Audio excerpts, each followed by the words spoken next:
Assalamualaikum warahmatullahi wabarakatuh. Alhamdulillahi rabbil alamin. Wassalatu wassalamu ala ashrafil mursalin Nabiyyina wa maulana Muhammadin wa ala alihi wa sahbihi ajma'in.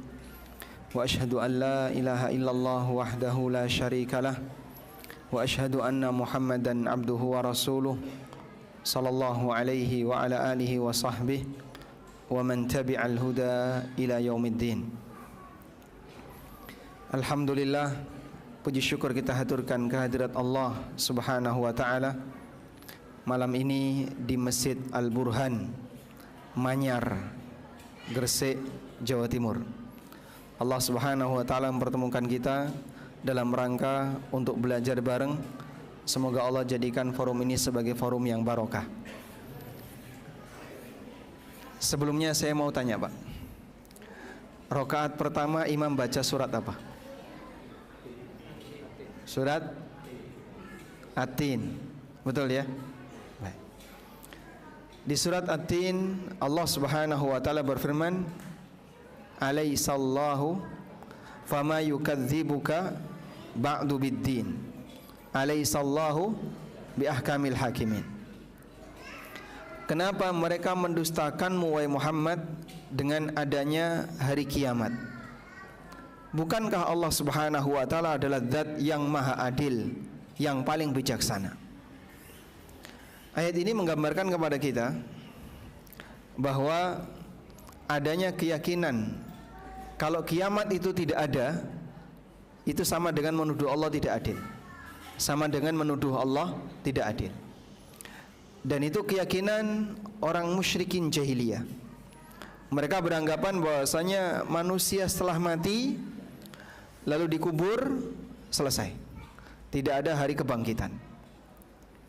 Ketika mereka berkeyakinan demikian, Allah Subhanahu wa taala mengatakan, "Fama yukadzibuka ba'du biddin." Kenapa mereka mendustakanmu dengan adanya hari kebangkitan? Alaihissallahu biahkamil hakimin. Bukankah Allah adalah zat yang maha adil, maha bijaksana? Kalau mereka mendustakan tidak ada hari kebangkitan, sama dengan menuduh Allah tidak adil. Kenapa? Karena kezaliman di muka bumi ini masih banyak yang belum terbalaskan. Sehingga kehidupan di dunia ini keadilan tidak sempurna. Ada banyak sekali kezaliman yang belum terbalaskan. Sehingga kalau tidak ada kehidupan yang kedua, maka bagaimana keadilan itu akan bisa disempurnakan? Dan tidak boleh terjadi dalam kerajaan Allah sebuah ketidakadilan. Sebab zat yang maha kuasa, yang dia merajai langit dan bumi, merajai kehidupan dunia dan akhirat, dia harus menegakkan semua keadilan yang ada. Maka kalau ada kezaliman yang terjadi di dunia kok belum selesai, nanti akan diselesaikan oleh Allah di akhirat. Sebutkan contoh kezaliman yang terjadi di dunia tapi belum terbalaskan, Pak. Sebutkan contoh kezaliman yang terjadi di dunia tapi belum terbalaskan. Bapak bisa sebutkan contohnya, Pak? Sebelahnya, contoh kezaliman di dunia tapi belum terbalaskan. Sebelahnya lagi. Gimana? Memukul temannya, belum sempat balas sudah mati. Yang mati yang mukul atau yang dipukul? Yang mukul mati. Kalau sudah mati kan sudah terbalaskan. Mungkin kita pernah membayangkan kapan kaum muslimin bisa merebut kembali Palestina. Yang kita sudah gemes banget melihat kejahatan orang Yahudi membantai kaum muslimin di Palestina, membantai kaum muslimin yang ada di sekitar Gaza. Sementara kita nggak bisa memberikan balasan sepeser pun, Pak. Mereka kadang berpesta di tengah penderitaan orang lain. Di saat mereka banyak membantai saudara kita nggak bisa berbuat apa-apa. Dan bisa jadi orang-orang yang pernah membunuh dan membantai kaum muslimin matinya normal saja. Bukan mati karena dieksekusi atau mati karena dihukum, dan masih banyak kasus yang lain. kaum muslimin yang di Rohingya dibantai oleh orang-orang Buddha, apakah kemudian ada tindakan untuk memberikan hukuman bagi pelakunya? Tidak ada. Sehingga mungkin sampai akhirat, sampai mati, tidak ada yang memberikan balasan. Baru kemudian nanti akan diadili oleh Allah Subhanahu wa taala di yaumil qiyamah. Sebelumnya para nabi yang dibantai oleh orang-orang Yahudi, yang dikatakan oleh Allah Subhanahu wa taala, fariqun taqtulun, sebagian kalian bunuh, sehingga mereka melakukan perbuatan sangat durhaka dalam bentuk membunuh para nabi, dan mereka belum terbalaskan, maka nanti di akhirat akan dibalas. Oleh karena itu ayat ini mengajarkan kepada kita, kalaupun salah satu di antara kita pernah menang sengketa atau menang ketika berantem dengan yang lain, atau menang ketika kita sedang tegang dengan yang lain, kita perlu ingat, jika ada unsur kezaliman di sana, kehidupan belum selesai sampai di sini.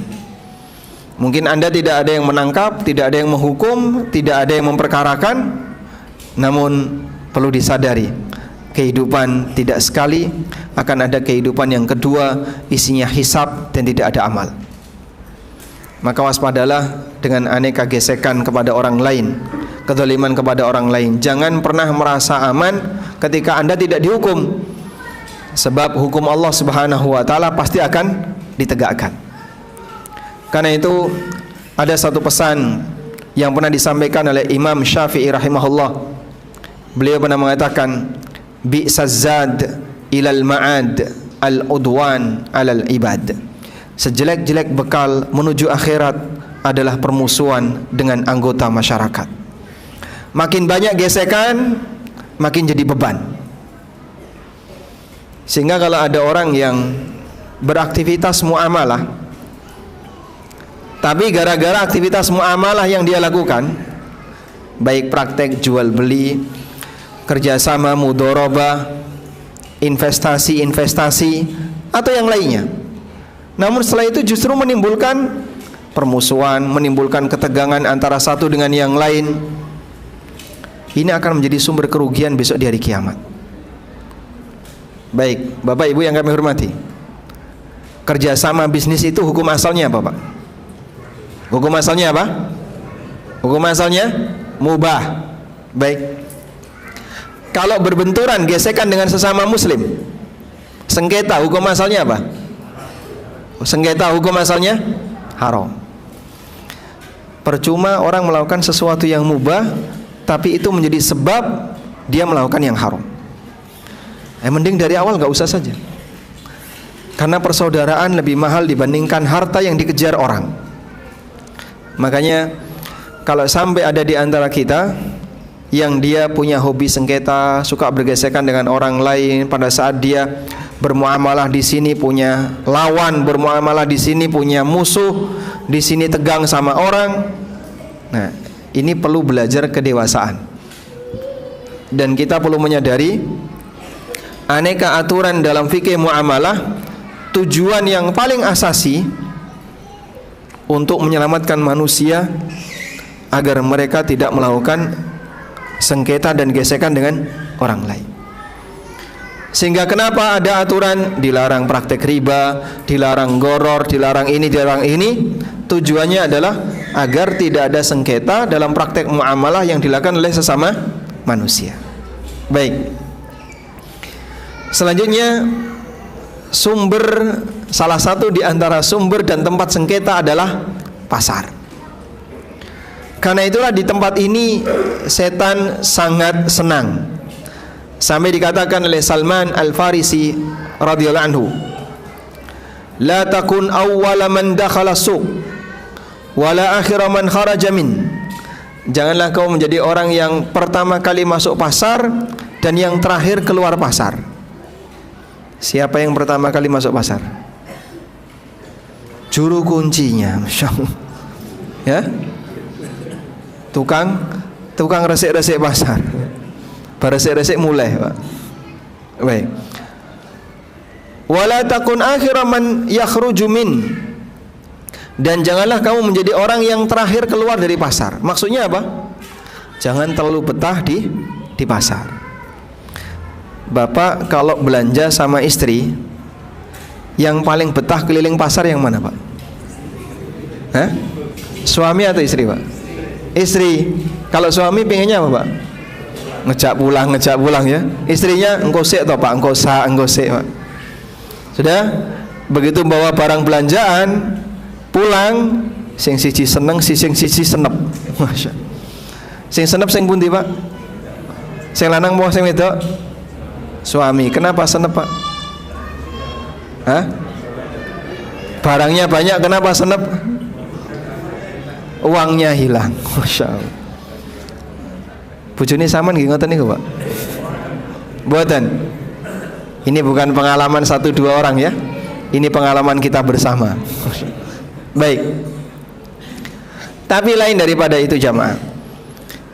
Walaupun pasar adalah tempat di mana setan banyak menebarkan godaan bagi para manusia. Tapi dulu Amirul Mukminin pernah ngasih sebuah peringatan. Diriwayatkan oleh Abu Kabsyah Al-Anmari rahimahullah dalam Tarikh Madinah, bahwa pasca penaklukan Persia, kaum muslimin berhasil mendapatkan ghanimah yang sangat banyak, sehingga banyak sekali kaum muslimin yang diberi jaminan oleh negara dengan nilai yang besar.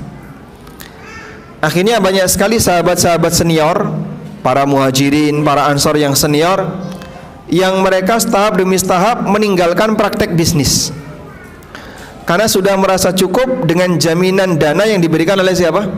Oleh negara. Akhirnya Umar bin Khattab radhiyallahu anhu membuat kebijakan, siapapun yang sudah punya kebiasaan di pasar berdagang tidak boleh meninggalkan pasar, harus tetap menjaga praktek perdagangan di pasar. Kok bisa, Pak? Karena Umar tidak mau pasar ini dikuasai oleh non-muslim atau dikuasai oleh orang-orang yang nggak paham agama. Sehingga yang punya pemahaman agama seperti muhajirin, ansor, dan orang-orang yang senior di kalangan para sahabat harus tetap bertahan di pasar. Nah, semangat seperti ini mungkin sangat berbeda dengan masyarakat di zaman sekarang.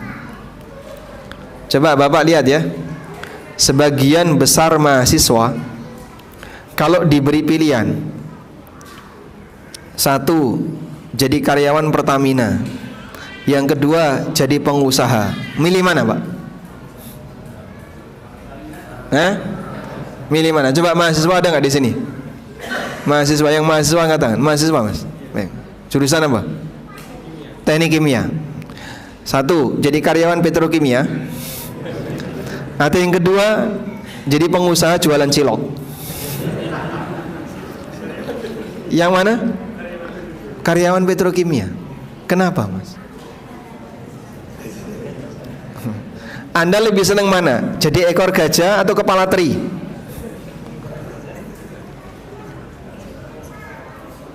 Kepala teri. Masya Allah. Daripada jadi ekor gajah, mending jadi kepala teri ya. Baik.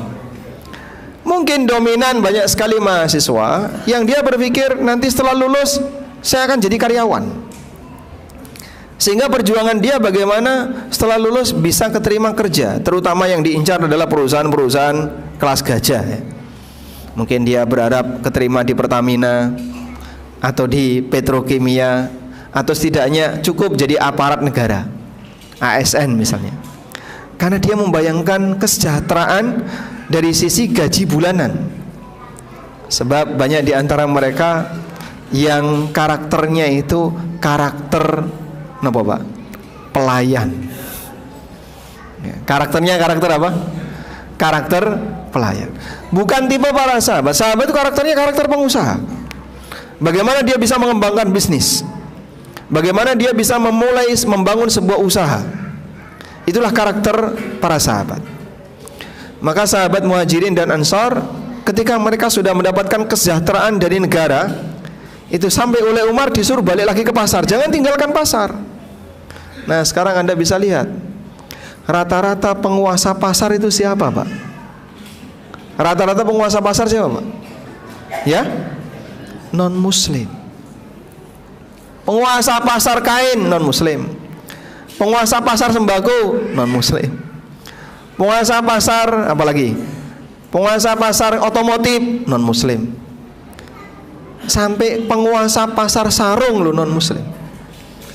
Sehingga siapa pabrik sarung terbesar? Oh, ternyata dikuasai oleh non-muslim. Kurma yang merupakan jamuan makan kaum muslimin ketika berbuka puasa, importir terbesar non-muslim. Jadi kita ini terlalu bergantung dengan aneka komoditas yang itu penguasanya adalah non-muslim, padahal itu kegiatan kaum muslimin. Pak, waktu Ramadan, Pak, kebutuhan kaum muslimin yang paling banyak apa, Pak? Hah? Baju. Siapa penguasa pasar baju, Pak? Non-muslim. Apalagi, Pak? Sembako. Siapa penguasa pasarnya? Non-muslim. Kurma. Bayangan saya, wah, kurma ini pasti orang-orang Ampel penguasanya. Ampel Surabaya. Ternyata di atas mereka non-muslim. Sehingga yang agen-agen yang kita lihat besar itu, ada yang lebih besar lagi, itu non-muslim. Sebab banyak kaum muslimin yang lebih berpikir jadi karyawan, jadi karyawan, jadi karyawan. Mental para pelayan. Bukan gimana dia bisa memulai sebuah usaha. Ini tidak sama sebagaimana karakter para sahabat masa silam. Dan benarlah apa yang dikatakan oleh Amir Mukminin, kalau kaum muslimin lebih suka untuk jadi karyawan, dalam bayangan mereka jadi karyawan, sehingga hampir sekolah itu mendidik para calon karyawan, bukan menjadi para calon pengusaha. SMK itu yang diharapkan anak SMK apa? Hah? Melbu pabrik. Konek lulus melbu pabrik, itu yang diharapkan. Dalam bayangan mereka adalah pendidikan, bagaimana pendidikan untuk bisa diterima di perusahaan. Akhirnya gara-gara seperti ini, rame-rame mereka meninggalkan pasar, maka jadilah pasar itu lebih dominan dikuasai non-muslim. Oke. Ketu ini penguasanya siapa, Pak? Ketu, Pak. Kalau sarung kan non-muslim, kalau ketu, Pak, ada yang muslim dan ada yang non-muslim. Dan walhamdulillah, Pak, saya dapat cerita dari salah satu kawan. Travel umroh itu yang gede non-muslim, Pak. Tapi alhamdulillah sudah bangkrut, karena sudah mulai sadar ditinggalkan. Itu dulu ya, awal-awal bisnis travel umroh yang masih jarang dulu. Itu dulu yang gede itu punyanya non-muslim, Pak. Masya Allah, travel umroh kok non-muslim. Kemana kaum muslimin? Ternyata banyak di antara mereka yang lebih berpikir tadi, tinggalkan pasar sehingga kita lebih fokus mencetak para karyawan, bukan bagaimana mencetak para pengusaha. Mental kita adalah mental karyawan, bukan mental para pengusaha. Buku Pasar Muslim dan Dunia Makelar saya tulis karena latar belakang itu. Jadi ada banyak sekali orang yang berpikir gimana sih membentuk pasar muslim itu, dan bagaimana membangun kembali semangat kaum muslimin untuk memeriahkan pasar, sehingga dulu kaum muhajirin ketika datang dari Mekah menuju Madinah bisa geser dominasi orang Yahudi yang menguasai pasar Madinah. Dan itu tidak lama, Pak. Padahal Yahudi sudah berkuasa dalam waktu yang sangat panjang menguasai pasar kota Madinah, tapi tergeser dengan kehadiran muhajirin pada saat mereka tiba di kota Madinah. Dan itu tidak lama. Ada seorang sahabat, Abdurrahman bin Auf, kita kenal ya. Nabi SAW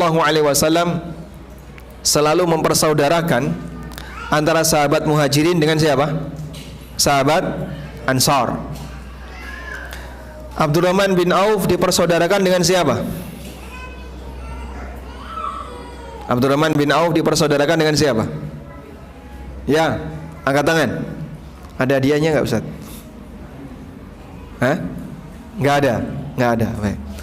Siapa nama sahabat Ansar yang dipersaudarakan dengan Abdurrahman bin Auf? Sa'ad bin Ubadah, kurang tepat. Sa'ad bin Rabi. Beliau dipersaudarakan dengan siapa? Sa'ad ibn Rabi. Apa yang ditawarkan Sa'ad kepada Abdurrahman? Apa yang ditawarkan, Pak? Setengah harta dan setengah istri.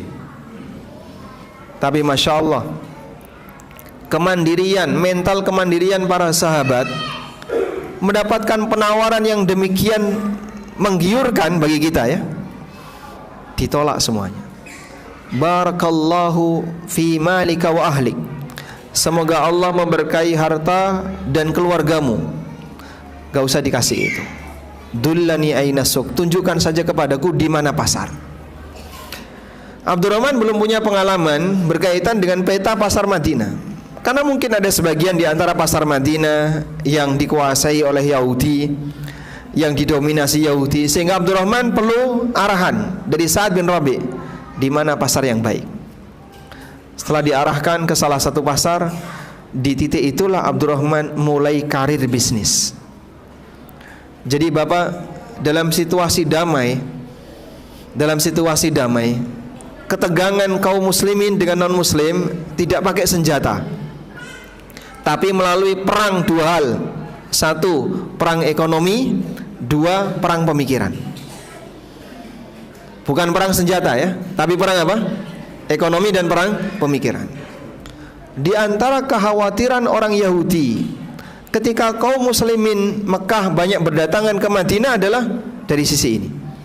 Mereka sebentar lagi akan menggeser posisi kami ketika di pasar. Karena orang Mekah terkenal pandai berdagang. Apa dalilnya? Li'ila fi Quraisy ila fihim rihlatash syita'i was-sayf. Karena kebiasaan orang Quraisy, mereka punya kebiasaan rihlatash syita'i was-sayf, melakukan perjalanan dagang di waktu musim panas dan di waktu musim dingin. Sehingga karena orang Mekah pintar dagang, saat mereka datang ke kota Madinah, ketar-ketir itu Yahudi. Dan Masya Allah, tidak berlangsung lama pasar Madinah berhasil dikuasai oleh kaum muslimin. Walhamdulillah, dari situlah karir berbisnis kaum muslimin mulai semakin berkembang, sehingga yang dulu pasar yang banyak didominasi oleh transaksi riba, didominasi oleh aneka goror, bisa tergantikan dengan para sahabat yang mereka lebih sesuai dengan panduan dan aturan syariat. Nah, saat mereka sudah mulai mendapatkan kesejahteraan dari negara, mereka berangsur-angsur meninggalkan pasar. Oleh Umar suruh balik lagi. Sekarang kita kan kayak gitu ya, lebih milih apa? Jadi jongos daripada jadi pengusaha. Lebih milih jadi jongos daripada jadi bos. Baik. Tapi ya insya Allah yang ada di sini dominan pengusaha ya. Anda milih mana? Jadi pengusaha atau jadi karyawan? Hah? Jadi pengusaha. Kenapa nggak jadi karyawan? Nggak suka jadi karyawan? Kenapa? Nggak suka diperintah. Masya Allah. Alhamdulillah. Dan mudah-mudahan ya jamaah sekalian nanti bisa punya usaha yang baik, usahanya jalan, ownernya kajian. Usahanya jalan, ownernya kajian. Enggak Pak, usahanya jalan, ownernya jalan-jalan. Itu ya penjual cilok keliling itu ya.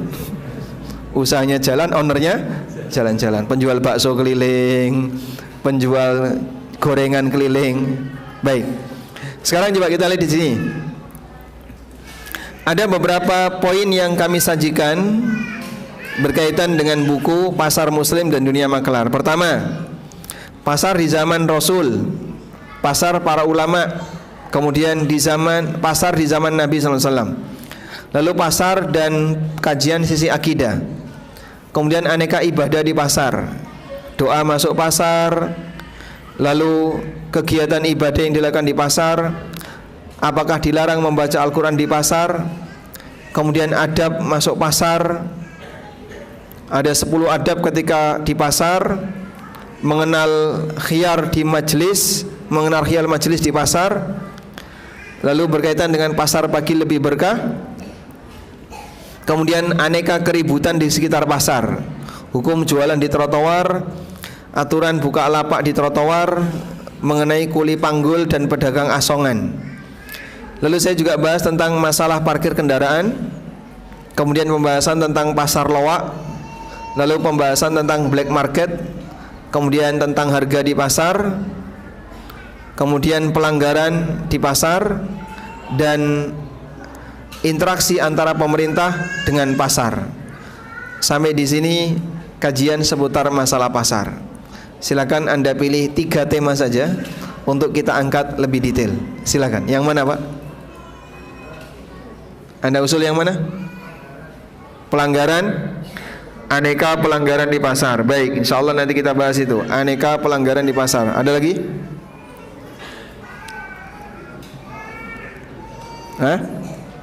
Adab ketika ke pasar. Ada lagi? Masalah penetapan harga. Cukup? Baik. Preman, black market. Tadi sudah 3 ya, Pak. Pasar loak, semuanya. Kalau semuanya tak bacakan ulang daftar isinya sampai isya selesai ya. Baik. Sekarang coba kita awali dari 10 adab ketika di pasar. Coba kita buka halaman 70. Kalau Bapak Ibu membawa bukunya, silakan menuju halaman 70. Baik. Jadi Bapak Ibu yang dimuliakan Allah, kalau kita membahas tentang masalah aturan agama, aturan syariat, aturan syariat itu ada yang berkaitan dengan urusan ibadah. Aturan syariat urusan ibadah. Untuk aturan syariat yang isinya urusan ibadah, bentuknya adalah penjelasan tentang tata cara. Bagaimana cara sholat, bagaimana cara puasa, bagaimana cara berzikir, umroh, dan seterusnya. Tidak? Yang kedua, ada aturan syariat berkaitan dengan urusan dunia. Aturan syariat berkaitan dengan urusan dunia itu mengajarkan 2 hal. Yang pertama adalah batasan halal haram. Bagian mana yang halal, bagian mana yang haram. Sehingga kalau Anda belajar aturan syariat terkait urusan dunia, yang dipelajari apa? Bagian batasan halal haram. Yang kedua adalah masalah adab dalam bermuamalah. Baik. Fungsi adanya penjelasan tentang halal haram agar orang tidak melanggar apa yang dilarang oleh Allah. Sehingga intinya, kenapa kita perlu tahu batasan halal haram? Biar kamu tidak melanggar apa yang dilarang oleh Allah. Sebab ini kaitannya dengan masalah mana yang dosa dan mana yang boleh yang tidak dosa. Mana yang dosa, mana yang tidak dosa. Sedangkan adab dalam bermuamalah ini akan mengajarkan praktek keindahan.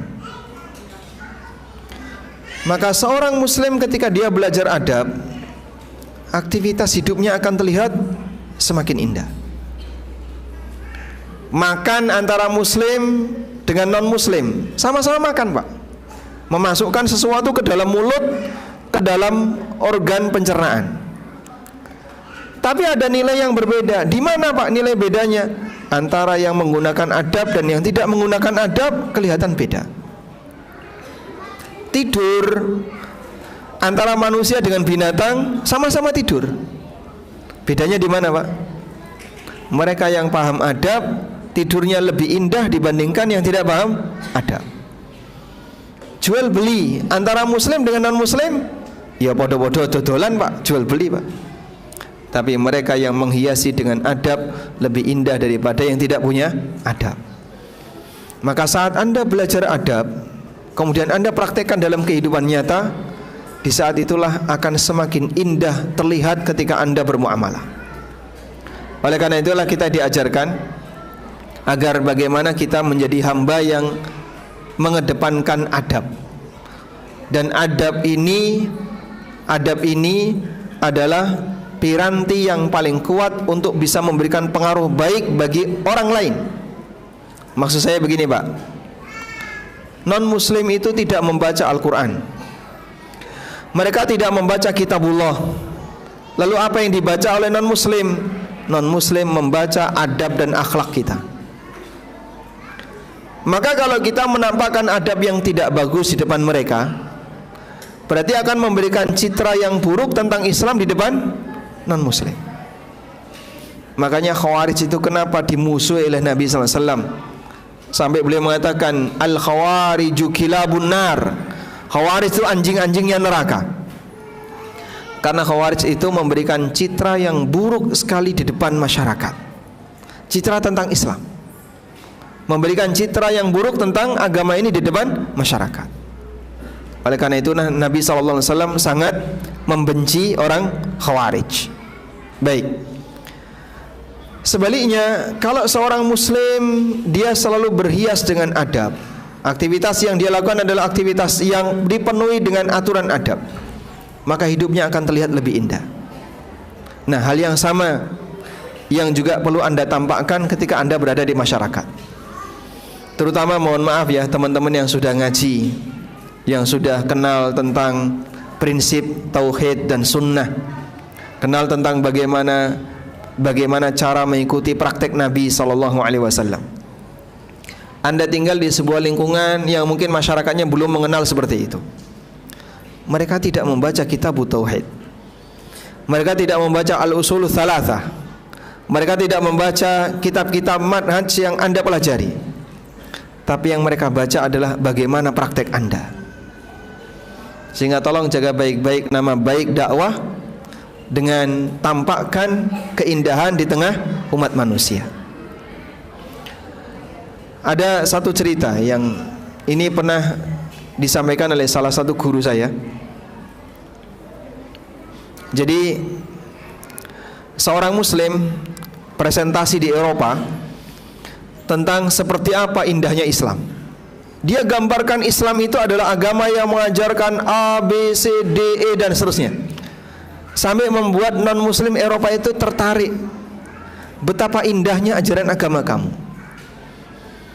Akhirnya non-muslim Eropa ini penasaran, saya kok pengen lihat seperti apa masyarakat yang menerapkan syariat Islam ini. Jadi pengen melihat keindahan itu dalam praktek, bukan dalam teori. Tolong dong saya diajak ke negara mana yang syariat Islam itu diterapkan. Akhirnya mereka diajak, dan muslim itu kan rata-rata di negara timur ya, Eropa ke barat rata-rata negara non-muslim.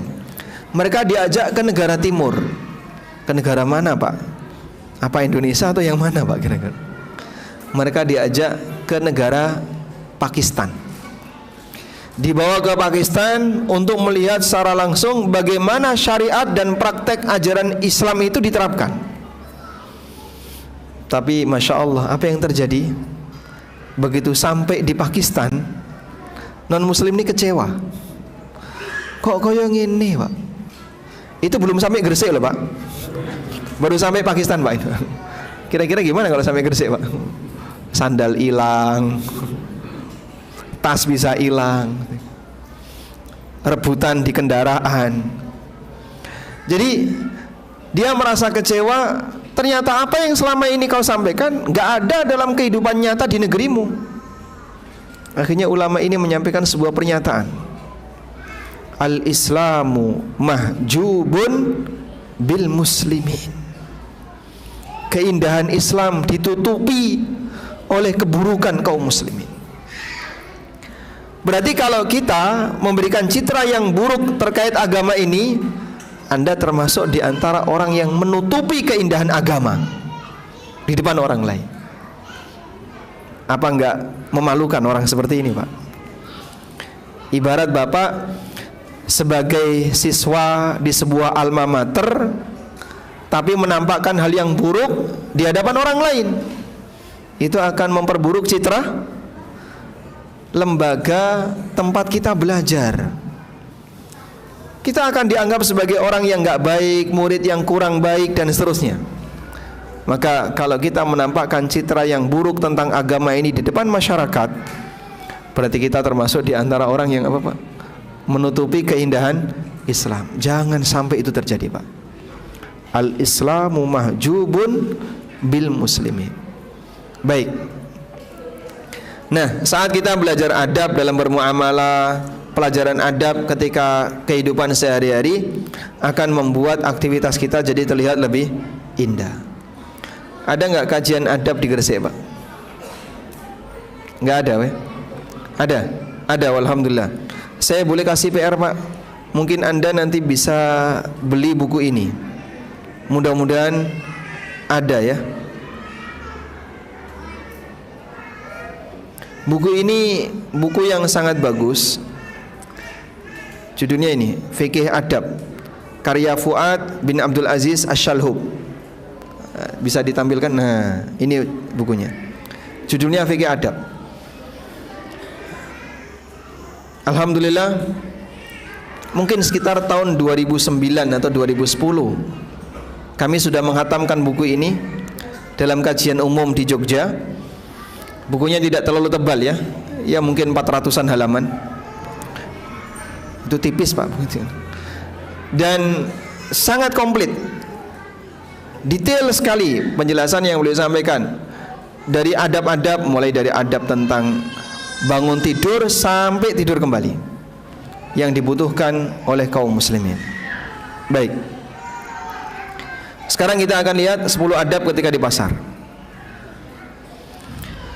Perhiasan seorang muslim adalah adab yang dia jalankan dimanapun dia berada, sehingga yang diperhatikan bukan sebatas masalah mubah, namun juga lebih meningkatkan derajat dan wibawanya. Dengan adab, seorang mukmin akan terlihat semakin indah. Yang pertama, dianjurkan membaca doa ketika masuk pasar. Doanya sudah hafal jamaah?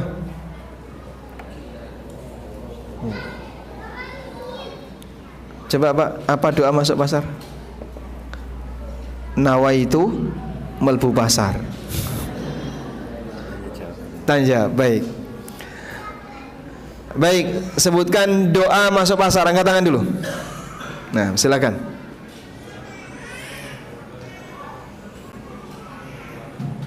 La ilaha illallah wahdahu la syarikalah, lahul mulku wa lahul hamdu, yuhyi wa yumit, wa huwa hayyun la yamut. Terus, biyadihil mulk wa huwa ala kulli syai'in qadir. Coba diulangi. La ilaha illallah, ya, lahul mulku wa lahul hamdu, yuhyi wa yumit, wa huwa hayyun la yamut. Dapat hadiah. Baik. Terlepas dari adanya perbedaan pendapat di kalangan para ulama tentang apakah doa ini termasuk doa yang hasan ataukah hadisnya dhaif, ada khilaf di kalangan para ulama. Tapi setidaknya ini memberikan pelajaran bahwa disyariatkan bagi muslim ketika masuk pasar untuk apa? Berzikir. Sehingga di situ membuktikan ketergantungan hati seorang muslim dengan zikrullah. Ta'alluqul qalbi bi dzikrillah, bagian inilah yang membuktikan bahwasanya dia adalah orang yang selalu terikat dengan zikir. Sampai pun di pasar dia berzikir. Bapak coba lihat, Pak, kegiatan masyarakat kalau di pasar ngapain, Pak? Yasinan atau tahlilan? Hah? Apa yang dilakukan orang di pasar? Jual beli. Apalagi ngitung duit, apalagi nimbang barang, apalagi goleki barang hilang. Isinya cuman dunia. Tapi kalau sampai ada orang yang ketika di pasar dia berzikir, menunjukkan orang ini adalah orang yang selalu membasahi lisannya dengan zikir. Sampai pun dia masuk pasar dia zikir. Orang kalau dia masuk pasar aja zikir, kira-kira di masjid dolanan enggak? Akan lebih serius dalam berzikir. Yang kedua, jangan hobi ke pasar. Seorang muslim hendaknya tidak ke pasar kecuali karena butuh. Karena pasar adalah tempat yang paling dibenci oleh Allah. Nabi SAW bersabda, "Ahabbul biladi ilallah masajiduha, wa abghadul biladi ilallah aswaquha." Tempat yang paling dicintai oleh Allah adalah masjid, dan tempat yang paling dibenci oleh Allah adalah pasar. Karena pasar tempat orang menipu, berbohong, sumpah palsu, transaksi riba, berpaling dari zikrullah, mendolimi orang lain, berantem, dan seterusnya. Dan bahkan tempat pertemuan para preman untuk berantem adalah pasar. Karena alasan inilah para ulama menghindari pasar kecuali sangat butuh atau dalam rangka menyebarkan kebaikan. Dan di masa silam sebagian sahabat datang ke pasar bukan dalam rangka belanja, tapi dalam rangka menyebarkan salam. Ada yang datang ke pasar untuk takbiran. Kalau sudah masuk tanggal 1 Dzulhijjah sudah boleh takbiran. Tanggal berapa? 1 Dzulhijjah. Nah dulu Abu Hurairah dan Ibnu Umar kalau sudah sampai 1 Dzulhijjah mereka masuk pasar takbiran. Bukan dalam rangka belanja, tapi dalam rangka ngajak masyarakat untuk takbiran. Akhirnya sepasar takbiran semuanya, dipicu oleh takbirannya Abu Hurairah dan Ibnu Umar. Kira-kira kalau kayak gini dipraktekkan gimana? Jenengan berangkat ke pasar takbiran tanggal 1 Dzulhijjah. Kira-kira gimana, Pak? Wong edan tekon ndi kae. Mungkin orang akan menganggap apa? Orang gila. Padahal sebenarnya itu bagian dari sunnah. Selanjutnya, biasakan menyebarkan salam di pasar. Nabi SAW mengajarkan agar kita menyebarkan salam ila man ta'rif wa man lam ta'rif, kepada yang kau kenal dan yang tidak kau kenal. Umumnya kita memberi salam kepada siapa, Pak? Orang yang kita kenal. Padahal yang sesuai sunnah gimana? Sampaikan salam kepada semuanya. Muncul pertanyaan, bagaimana kalau kita tidak mengetahui agama seseorang? Maka yang perlu kita lihat adalah agama dominan masyarakat penduduknya. Kalau penduduknya dominan muslim, berarti hukum asal ketemu orang muslim. Kalau dominan penduduknya non muslim, hukum asalnya non muslim. Gresik itu dominan apa, Pak? Jangan ditanya ya. Sehingga karena dominan muslim, Anda ketemu siapapun kasih salam, kecuali kalau terlihat ada ciri non muslim, nganggo kalung salib ya. Dia saya husnudzon muslim, oh ya kelebihan itu. Ini husnudzon melebihi dosis kalau kayak gini ya. Baik. Dari Abdullah bin Amr radhiyallahu anhuma, ada orang yang bertanya kepada Nabi sallallahu alaihi wasallam, "Ayul islami khairun?" Islam apakah yang terbaik? Jawab Nabi sallallahu alaihi wasallam, "Tut'imut ta'am." Orang muslim yang sering ngasih makanan. Wa taqra'us salam, orang muslim yang suka menyebarkan salam. Ala man arafta wa man lam ta'rif, baik kepada yang kau kenal maupun yang tidak kau kenal. Demikianlah pendidikan yang diberikan oleh Nabi sallallahu alaihi wasallam. Yang keempat, tetap jaga salat berjamaah tepat waktu. Jangan sampai pasar membuat kita sibuk sehingga mengorbankan salat. Allah perintahkan agar kita mendatangi masjid ketika datang Jumatan dan meninggalkan semua transaksi jual beli. Ya ayyuhalladzina amanu idza nudiya lis-salati min yaumil jum'ah fas'au ila dzikrillah wa dzarul bai'. Tinggalkanlah zikrullah, bersegeralah menuju zikrullah dan tinggalkanlah praktek jual beli. Kalau sudah terdengar azan, segera menuju zikrullah. Maksud zikrullah di sini apa, Pak? Maksud zikrullah di sini apa? Jumatan. Allah sebut zikrullah, Allah sebut Jumatan dengan zikrullah. Karena dalam Jumatan peringatan Allah itu dibacakan. Kegiatan Jumatan apa, Pak? Yasinan atau tahlilan, Pak? Apa kegiatan Jumatan? Satu berkhutbah, yang lain mendengarkan. Kenapa kok bisa disebut zikrullah? Karena di situ peringatan Allah dibacakan. Sehingga majlis yang di situ dibacakan Allah berfirman, Nabi SAW bersabda, itulah majlis zikrullah. Dan Jumatan itu majlis zikrullah. Baik. Dan tinggalkanlah jual beli. Nah, sekarang muncul pertanyaan, lalu apa hukumnya praktek jual beli ketika adzan Jumat sudah dikumandangkan bagi mereka yang wajib Jumatan? Kalau mereka tidak wajib Jumatan, nggak ada masalah. Ibu-ibu transaksi dengan ibu-ibu. Khatib sudah naik mimbar, berhenti atau lanjut? Berhenti atau lanjut? Lanjut. Kenapa? Tidak wajib Jumatan. Tapi kalau orangnya wajib Jumatan, tidak boleh dilayani. Contoh ya,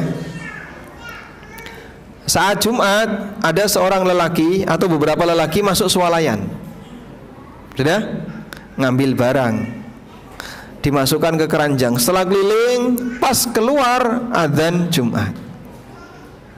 Baik, boleh nggak dilayani, Pak? Boleh nggak dilayani, Pak? Dilayani boleh nggak, Pak? Kenapa nggak boleh? Hah? Boleh. Kenapa boleh? Safar. Musafir tidak wajib Jumatan, ya. Tolong menolong dalam keburukan. Baik. Kalau dia musafir boleh dilayani. Sehingga yang kasir-kasir ini perempuan. Pas Jumatan kasirnya perempuan. Nah, ini yang laki-laki konsumen, pas adzan Jumat dia datang ke kasir. Bolehkah dilayani? Tanya dulu, Bapak asli mana? Jogja. Baik, dilayani. Orang Jogja sampai Gresik ngapain? Hah? Golek pudak. Maka boleh dilayani karena dia musafir. Baik. Anda safar di tol pas Jumatan, mampir pom bensin pas khutbah Jumat sedang berlangsung. Mampir pom bensin. Boleh nggak dilayani? Boleh nggak dilayani? Hah? Kalau yang melayani laki-laki tidak boleh, karena laki-laki wajib Jumatan. Kalau yang melayani perempuan silahkan. Bisa dipahami ya? Baik, kita lanjutkan. Ulama sepakat bahwasanya jual beli ketika Jumatan hukumnya terlarang. Hanya saja mereka beda pendapat, apakah transaksinya batal ataukah transaksinya sah. Ada dua pendapat di sana. Di sini kita lihat ya.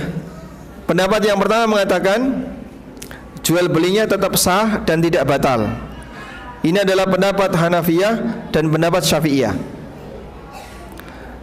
Kemudian yang kedua, jual belinya batal dan tidak berlaku konsekuensinya. Ini pendapat Malikiyah dan Hambali. Baik, pertanyaannya, kalau jual belinya batal itu apa yang harus dilakukan, Pak? Masing-masing wajib dikembalikan. Sehingga uangnya wajib dikembalikan, barangnya juga wajib dikembalikan. Contoh ya, Bapak berangkat Jumatan. Sebelum masuk masjid, Anda beli parfum, padahal khatib sudah naik mimbar. Ya, pertanyaannya, lanjut kajian atau adzan isya dulu?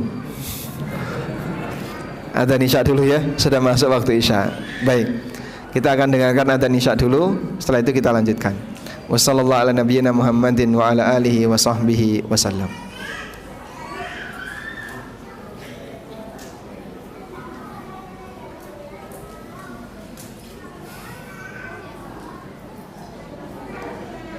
Oh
Salli ala Muhammad Allahumma rabba hadhihi ad-da'wati tammah was-salati al-qa'imah ati Muhammadan al-wasilata wal fadilah wa ba'athu maqaman mahmudan allati wa'adta.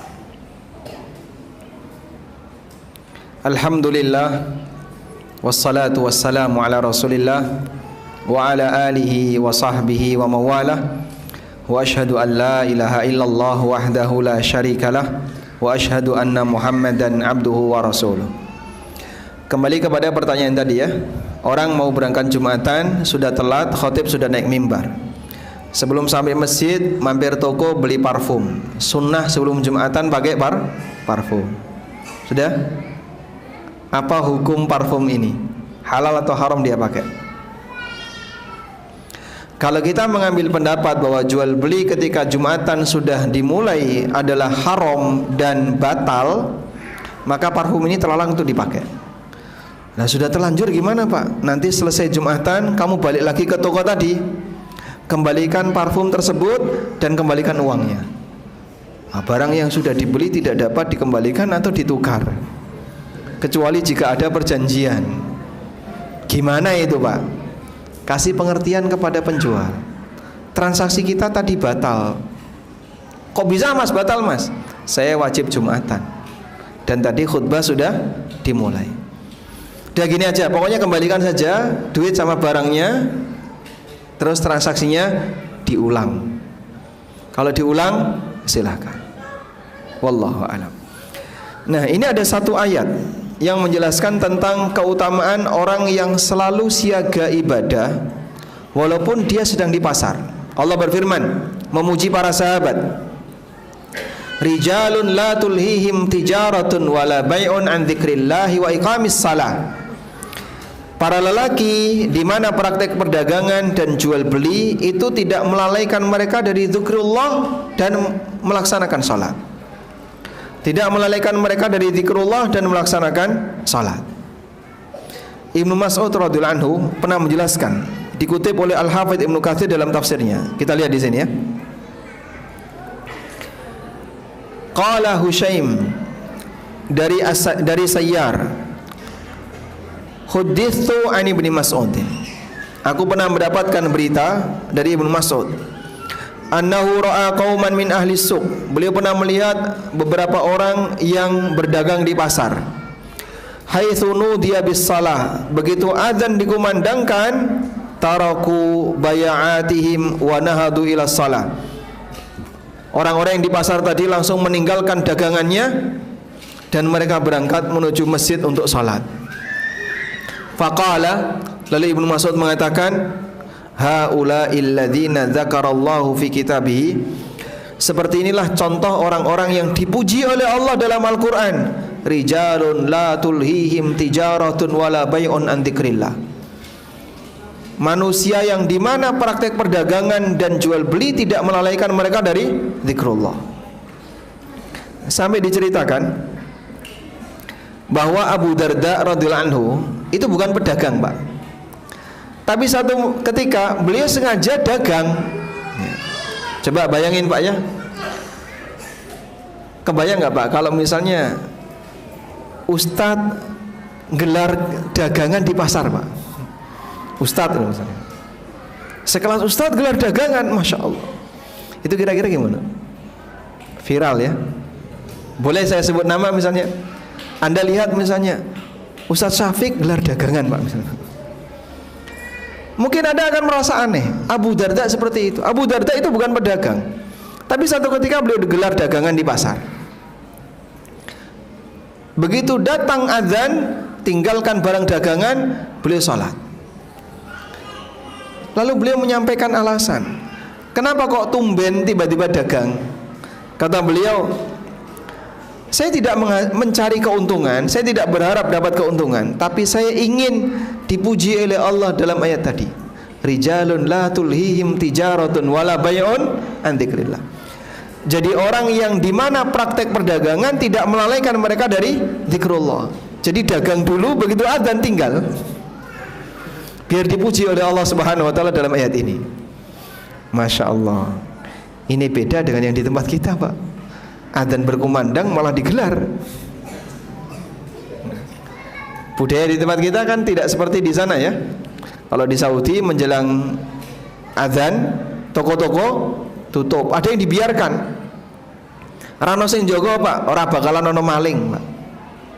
Sehingga toko tidak ada yang jaga, dibiarkan terbuka, cuma dikasih penanda sholat ya. Orangnya sholat. Nah, kita berharap bisa seperti itu, Pak. Itulah manusia yang dipuji oleh Allah Subhanahu wa taala. Sekarang kita lanjutkan. Ada berikutnya, memperhatikan adab syar'i ketika interaksi. Jadi saat berinteraksi dengan orang lain, mengedepankan prinsip gampangan, tidak gampang sengketa. Bapak lihat hadis berikut ini. Dari Jabir bin Abdullah radhiyallahu anhuma, Nabi sallallahu alaihi wasallam pernah bersabda, rahimallahu rajulan samhan idza ba'a wa idza ishtara wa idza iqtada. Allah merahmati orang yang gampangan ketika menjual, gampangan ketika membeli, dan gampangan ketika nagih utang. Jadi jangan gampang bergesekan, tapi jadilah hamba yang gampangan ketika bertransaksi. Kembalikan dari hal ini adalah orang yang suka bersikap keras, teriak-teriak di pasar, pengennya nggak pernah mau ngalah ketika sengketa. Pokoknya kudu aku kudu sing menang. Nah, orang seperti ini punya karakter yang tidak disukai dalam syariat. Karena itu di antara manusia yang dibenci oleh Allah adalah, coba lihat di sini. Innallaha yubghidu kulla ja'dhariyyin. Sesungguhnya Allah membenci orang yang sombong, jawadzin, yang rakus, sakhabin bil aswaq, suka bengak-bengok di pasar. Itu orang yang Allah benci. Dan ada sebagian orang yang punya karakter seperti itu. Senenganin apa? Bengak-bengok neng pasar, nggak mau kalah dan seterusnya. Baik. Selanjutnya, jangan membawa sesuatu yang mengganggu orang lain. Dari Abu Musa al-Asy'ari, Nabi SAW berpesan, "Idza marra ahadukum fi masjidina aw fi suqina wa ma'ahu nablun falyumsik ala nisaliha." Kalau kalian datang ke masjid atau ke pasar dan dia membawa nablun. Nablun anak panah. Berarti kan ada bagian runcingnya. Falyumsik ala nisaliha, maka hendaknya dia perhatikan bagian tajamnya. Jangan sembarangan. Sehingga gawa pedang ning ngarep ngene. Harusnya gimana? Ditaruh dalam selongsong, bagian tajam ditaruh di bawah, agar tidak mengganggu orang lain. Alhamdulillah budaya seperti ini di tempat kita nggak ada, Pak. Budaya yang bawa senjata tajam ketika orang keluar rumah itu di mana, Pak? Hah?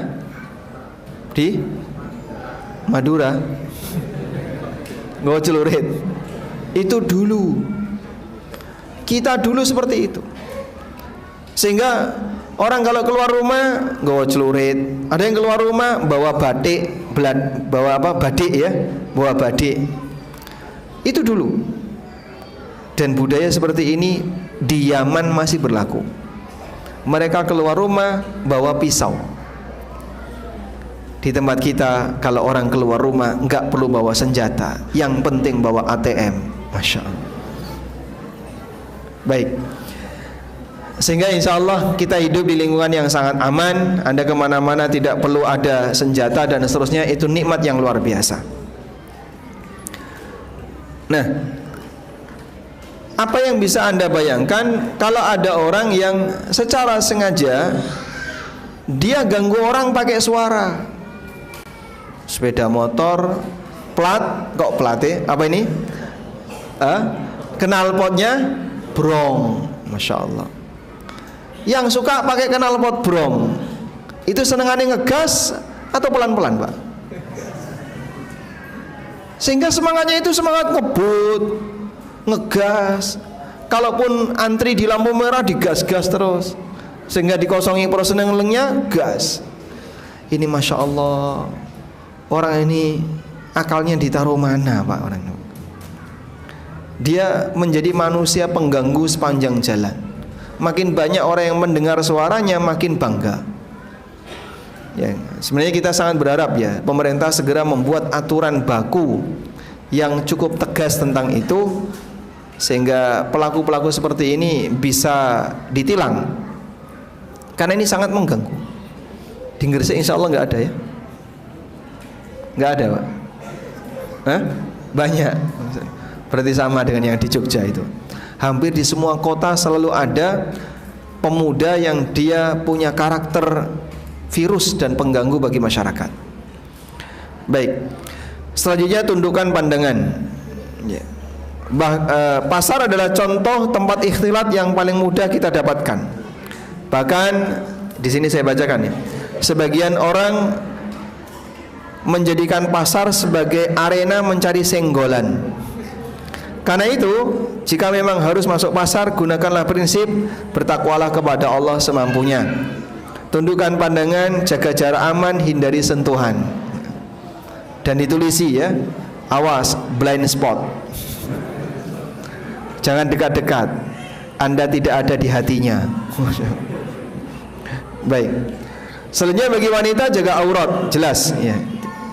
Karena sangat jelas, maka praktek seperti ini seharusnya sudah menjadi tradisi wanita muslimah. Jangan sampai datang ke pasar dengan menebar dosa. Allah Subhanahu wa taala mengingatkan, waqarna fi buyutikunna. Bapak lihat di surat Al-Ahzab ayat 33. Saya tampilkan ini ya, ini ada pelajaran penting. Menetaplah kalian di rumah kalian, wala tabarrajna tabarrujal jahiliyatil ula. Dan jangan melakukan tabarruj seperti tabarrujnya orang jahiliyah di masa silam. Ada jahiliyatul ula, ada jahiliyatul tsaniyah. Ada praktek jahiliyatul ula. Nabi SAW, Allah mengatakan tabarrujnya jahiliyah yang dahulu. Berarti ada jahiliyah belakangan, Pak? Iya. Nah, ayat ini menggambarkan wanita zaman jahiliyah dulu suka pamer aurat. Dan nanti akan ada praktek jahiliyah ats-tsaniyah, praktek jahiliyah yang kedua, praktek jahiliyah belakangan di akhir zaman. Wanita suka menampakkan aurat. Maka Allah larang, jangan kau tabarruj seperti tabarrujnya orang jahiliyah di masa silam. Selanjutnya, hindari pemborosan dan tabdzir. Allah Ta'ala berfirman melarang praktek boros. Wala tusrifu, janganlah kalian boros. Innahu la yuhibbul musrifin. Allah enggak senang sama orang boros. Ancaman yang diberikan oleh Allah bagi orang yang boros. Allah enggak suka sama orang boros. Allah enggak senang orang boros. Terus gimana Pak itu Pak? Ya kalau ada orang boros, dia tidak dicintai oleh Allah. Apa bedanya antara mubadzir dengan boros? Di sini saya sebutkan keterangan Ibnu Abidin. Ibnu Abidin mengatakan, al-israfu sarfu syai'i fima yanbaghi zaidan ala ma yanbaghi. Boros itu menggunakan sesuatu yang halal melebihi batas halal. Sedangkan tabdzir sarfu syai'i fima la yanbaghi, menggunakan sesuatu untuk tujuan tidak halal. Paham ya? Saya ulang ya. Boros itu menggunakan sesuatu yang halal untuk tujuan yang halal tapi melebihi batas halal. Sudah? Kalau tabdzir menggunakan sesuatu yang halal untuk tujuan tidak halal.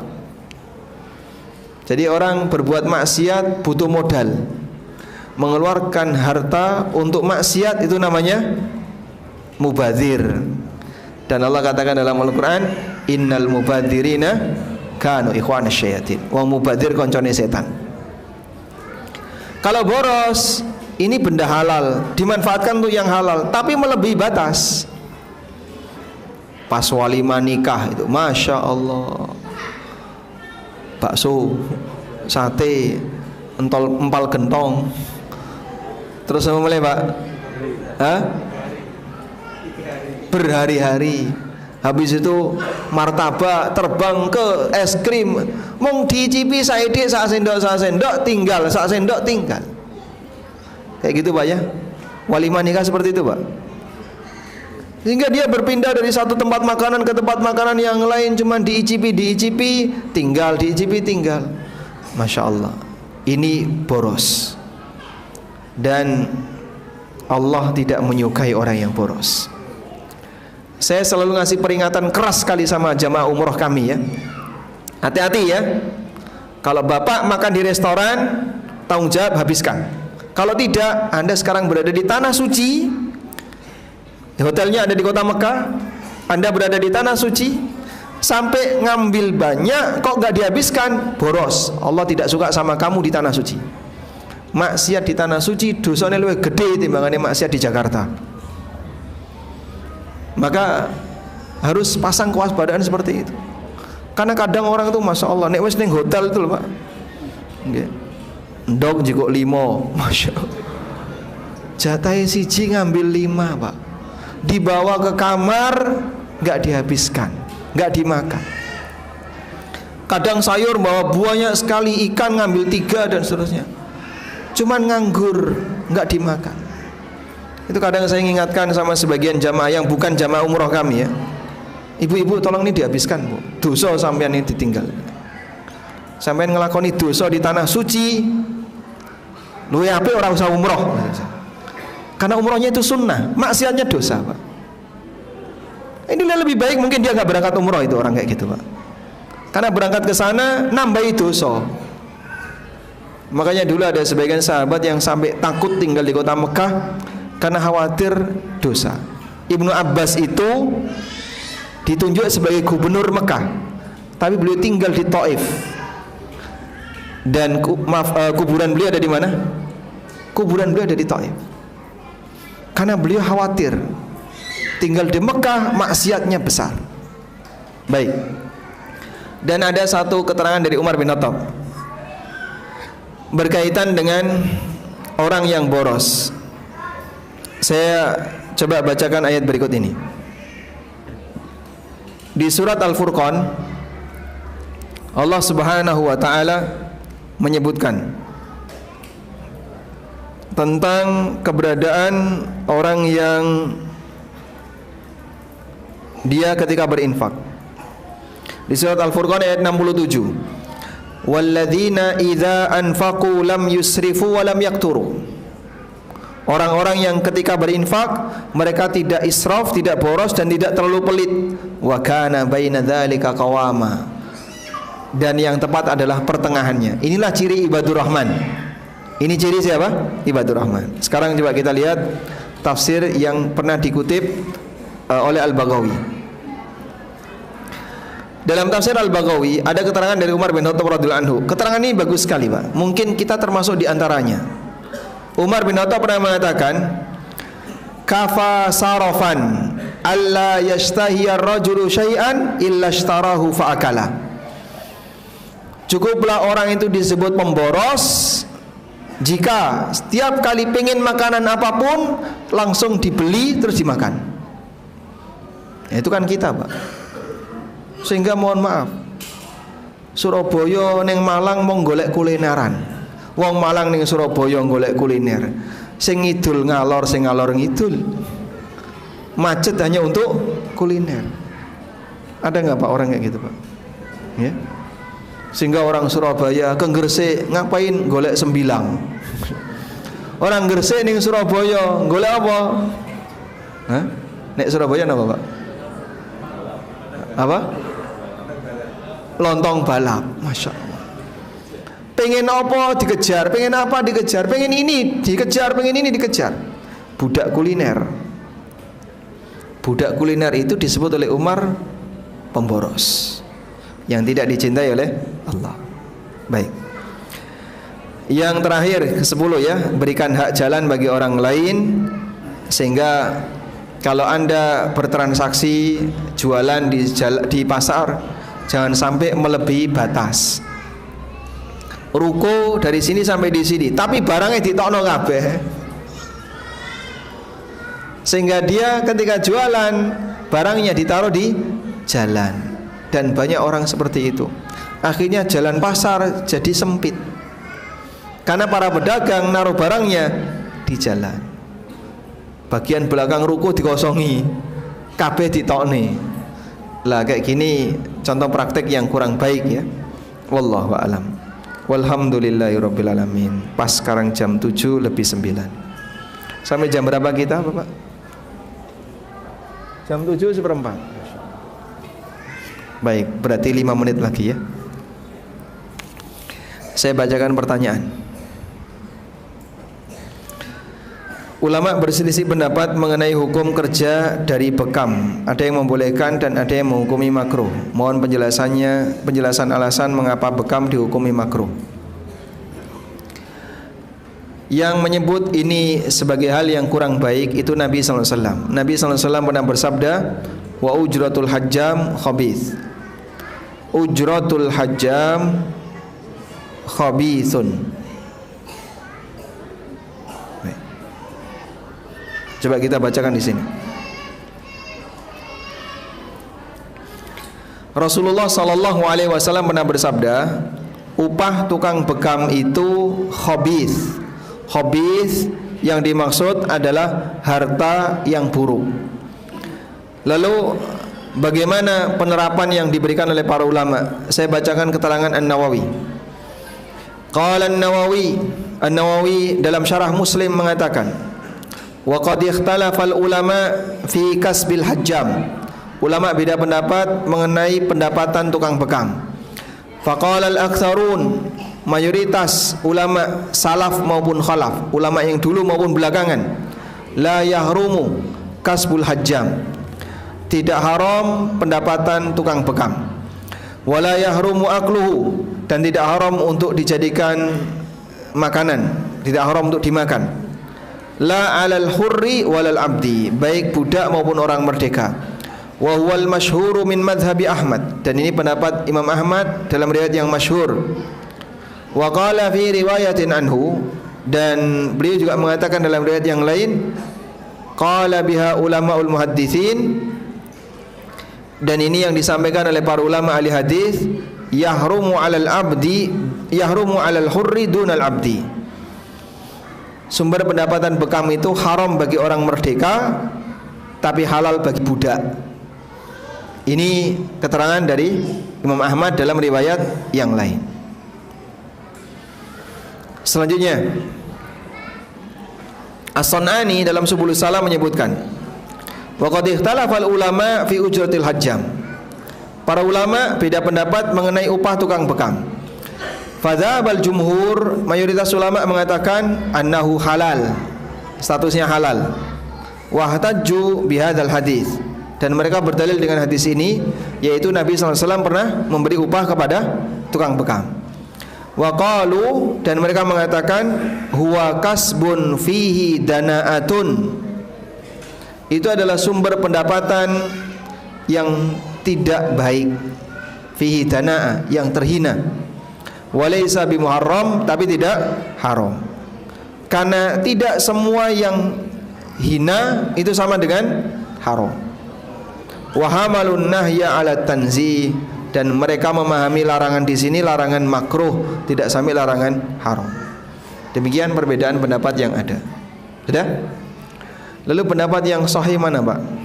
Pendapat yang sahih, pendapatan tukang bekam halal datnya, tapi tidak dianjurkan untuk dijadikan sebagai sumber penghasilan. Karena Nabi SAW menyebutnya khabith. Walaupun kalau Anda dapat, statusnya halal, boleh dimakan, diberikan nafkah untuk keluarga, tapi jangan dijadikan sebagai sumber penghasilan. Anda mungkin nyari sumber penghasilan dari jualan obat atau pijit, tapi bekamnya gratis, gitu ya. Kalau begitu saya minta bekam saja, Masya Allah. Jangan dimanfaatkan, ya.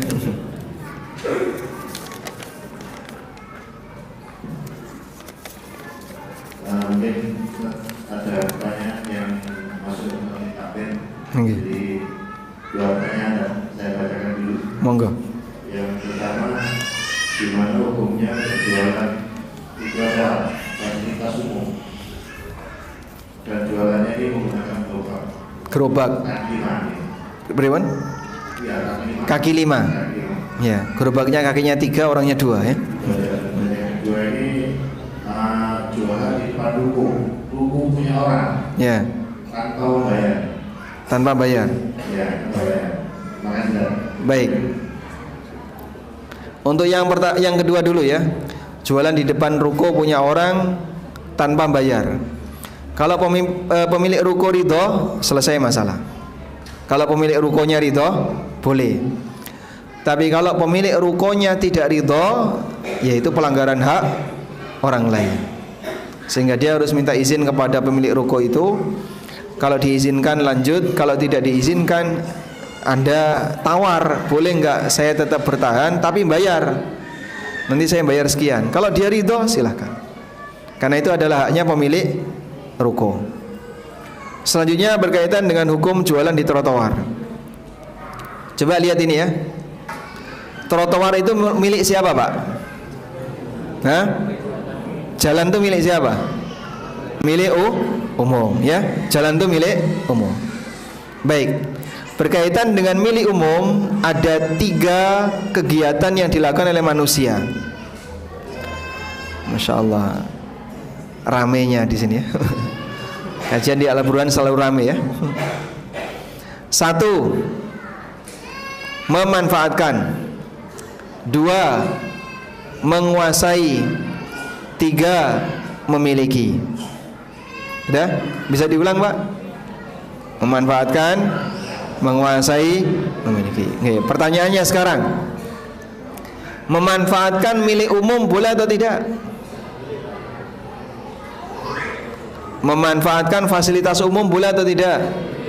Ya, boleh, Pak. Sesuai dengan jenis pemanfaatan yang ditentukan. Sehingga jalan itu dimanfaatkan boleh nggak, Pak? Ya boleh. Untuk apa? Untuk lewat.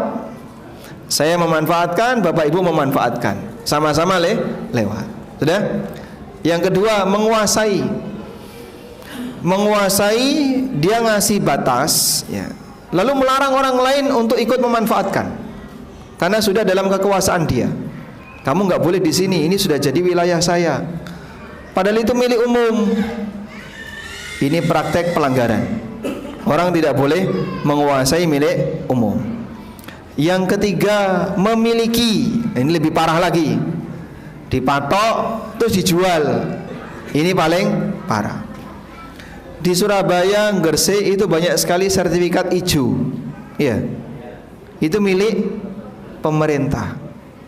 Lalu gimana, Pak?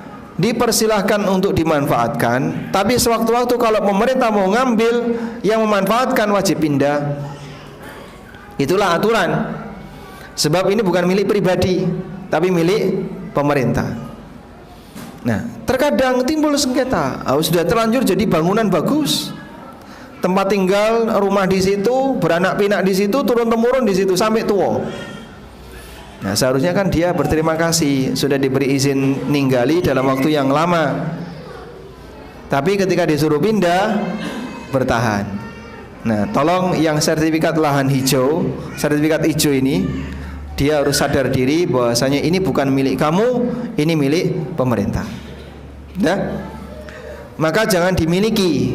Dimanfaatkan boleh tapi tidak dimiliki, dengan pemanfaatan sesuai standar yang berlaku. Pertanyaannya sekarang, jualan pakai gerobak di trotoar itu memanfaatkan atau menguasai atau memiliki? Nah, yang mana, Pak? Memanfaatkan, menguasai atau memiliki? Menguasai. Berarti haram, ya? Haram nggak? Kan banyak itu penjual bakso, kadang tiba-tiba di pinggir ngetem di situ saja dari dulu sampai sekarang. Baik, ini kembali kepada aturan yang berlaku di masyarakat dan izin yang dikeluarkan oleh pemerintah. Pada saat Car Free Day, jalan itu ditutup, Pak. Saya lewat malah nggak boleh. Loh, ini jalan kok rentok lewat. Ditutup, ya, Pak. Kenapa ditutup? Banyak orang pedagang di situ. Sing salah sapa coba? Sing arep lewat atau para pedagang? Tenang dulu, Mas, jangan emosi, Mas. Ini hanya sekian jam dan setiap hari Ahad saja. Sehingga antara jam sekian sampai jam sekian ini Car Free Day. Maka Bapak tidak bisa mengakses jalan ini, silahkan lewat ke jalan yang lain. Boleh, Pak? Boleh. Itu kan lapaknya diam di tempat. Dan orang terkadang sudah ngetem, yang sudah biasa jualan di situ besok jualan di situ lagi. Ini memanfaatkan atau menguasai?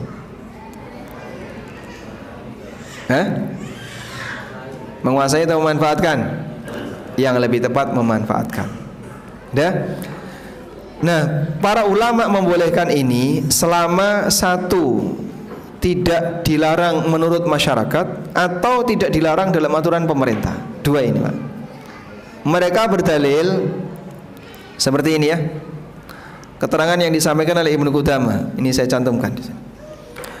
Wa yajuzul irtifaq bil qu'ud fil wasi' min dzalika lil bai'i wasyira'. Boleh memanfaatkan di tempat yang luas dengan cara duduk untuk kegiatan jual beli. Ala wajhin la yadhiqu ala ahad. Selama tidak mengganggu yang lain. Wala yadurru bil mara, dan tidak mengganggu pengguna jalan. Littifaqi ahlil amsar fi jami'il a'sar. Karena kesepakatan masyarakat di berbagai negara di semua waktu, di semua zaman, ala iqrarin nasi ala dzalika, dan disepakati oleh masyarakat, min ghairi ingkarin, tanpa diingkari, wali annahu irtifaqun mubah, dan itu termasuk pemanfaatan yang mubah tanpa membahayakan yang lain, falam yumna minhu, maka tidak dilarang, kal istiyaz, sebagaimana orang yang lewat. Jadi yang beliau maksudkan kayak gini, Pak. Bapak lihat, Pak, antara Masjidil Haram sampai hotel, Masjid Nabawi sampai hotel. Dulu ya, banyak sekali pedagang yang gelar. Banyak sekali. Ulamanya ngerti, awamnya juga ngerti, dan tidak ada pengingkaran. Karena diizinkan. Itu di mana, Pak? Di jalan-jalan, jualan parfum. 10 rial ya. Jokowi boleh, Jokowi. Jadi dia berjualan di situ diizinkan oleh pemerintah. Halal atau haram itu pendapatannya? Selama tidak dilarang, halal, boleh. Selama tidak dilarang. Kalau dilarang, Pak, ya nggak boleh, Pak. Nah, sekarang sejak ada ruko-ruko yang sudah ditertibkan, mereka dilarang. Jadi nggak boleh jualan di jalanan itu. Kalau mau jualan, silakan buka ruko, sehingga jangan di pinggir-pinggir jalan, karena itu mengganggu lalu lintas. Sekarang ya, kalau dulu masih boleh. 2010 waktu saya umroh pertama sepi ya. Jadi tawaf sambil Pak, megang Ka'bah sepanjang tawaf itu bisa, Pak, kecuali Hajar Aswad. Sepi sekali. Orang jualan-jualan itu nggak ada yang ganggu, Pak, karena masih jangkrak. Nah, itulah yang kemudian dijadikan alasan oleh Ibnu Qudamah, kalau sebatas jualan di trotoar selama tidak ganggu, masyarakat mentoleransi, dan itu hal yang biasa, tidak ada aturan larangan dari pemerintah, insya Allah boleh. Makanya cari trotoar yang boleh kayak gitu ya, yang luas, misalnya trotoarnya 5 meter. Trotoar 5 meter ya, Masya Allah. Atau jalanan yang luas, atau di alun-alun, atau di tempat mana yang di situ tidak ganggu orang, insya Allah tidak masalah. Wallahu a'lam. Pun cekap. Baik. Ini ada pertanyaan agak panjang ya, mungkin lain waktu saja. Baik, demikian. Semoga apa yang kita bahas ini bermanfaat. Ada hadiah sedikit nih. Untukmu yang sedang sakit hati, yang punya keluarga sedang sakit, angkat tangan. Yang punya keluarga sedang sakit. Ada, Pak. Satu, Bapak duluan ya. Ada lagi? Bapak juga? Dua, belakang yang sana, Pak. Ada lagi, tinggal satu. Baik. Oh, punya keluarga sedang sakit. Oh, baik. Yang depan lebih utama.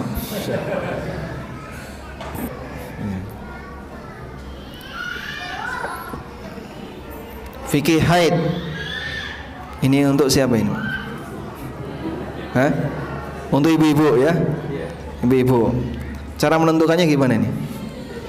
Baik. Coba ibu-ibu nanti langsung angkat tangan saja ya. Jawabannya cukup angkat tangan. Yang paling banyak anaknya. Ada? Angkat tangan. Anaknya dapat hadiah. Banyak anaknya menang terus ini kalau kajian. Lanjut ini ya. Pasar Muslim dan dunia makelar. Di antara bapak-bapak yang tergabung dalam anggota RCTI, Rombongan Calo Tanah Indonesia. Bapak calo tanah, Pak. Bapak calo tanah juga. Makelar apa? Makelar mobil. Kalau Bapak makelar tanah, Masya Allah, menang makelar tanah. Larang tanah timbangannya mobil ya. Baik. Makelar mobil, pertanyaannya, Masya Allah, apa akad yang berlaku dalam transaksi makelaran? Hah? Fi, ya akadnya apa? Fi itu. Akad apa ketika Anda dapat fi? Namanya akad apa, Pak?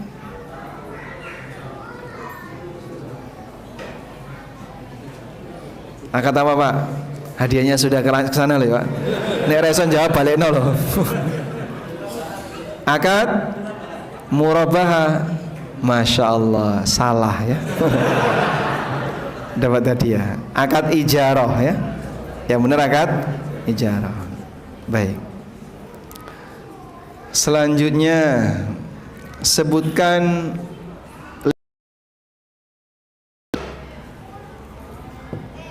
sebutkan 5 adab ketika di pasar. Nah, silakan Bapak, hafalan. Berdoa jangan hobi ke pasar. Terus berdoa ketika masuk pasar 2. Terus oke, sudah. Terus yang ketiga?